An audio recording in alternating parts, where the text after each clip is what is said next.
Hey Freedom Grillers, in today's video we have the Smith Wesson M&P 22X, and we're going to take a look at what Holosun optics fit on this as well as their ability to co-witness. And for those of you who don't know what co-witness means, all I'm referring to is when an optic is installed on the slide, how much of the front and rear iron sights you're able to see through the optic. That way, in case of any optic failures, you're still able to use the iron sights to aim. And before we get started, to take off the optic cover plate, you will need a 5/64 hex bit to get these screws off. Okay, so once the screws are out, you basically take this plate off, and like the Smith Wesson CSX, you have to take off the rear iron sight. To do that, I made it easier. I took the slide off, and we're going to need a 332 hex bit to get this part out. Okay, so once that screw is unscrewed, obviously this just comes right off.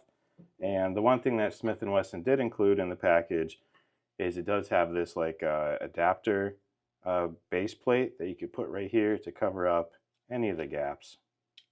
Now with that being said, this is an RMSC or K footprint. The Holosun optics that will fit on this will be the 407K, 507K, 507K ACSS, the SCS carry, the EPS carry, and the full-sized EPS. I'm not going to show the co-witness with the full-sized EPS though, because these have built-in rear iron sights, which will basically be what we need because we just took off our iron sights.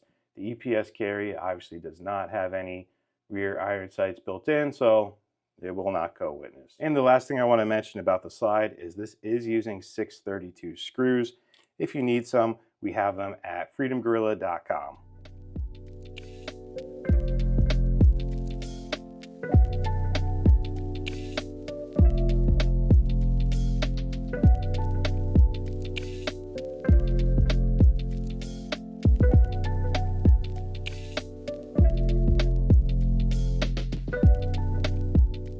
All right, and there's everything that'll fit on the Smith & Wesson M&P 22X. Everything on today's video could be found at freedomgorilla.com in the description, including the 632 screws that you'll need to install the optics. We're going to have another video on vortex optics that will co-witness, as well as an additional video on O-sight optics that will co-witness.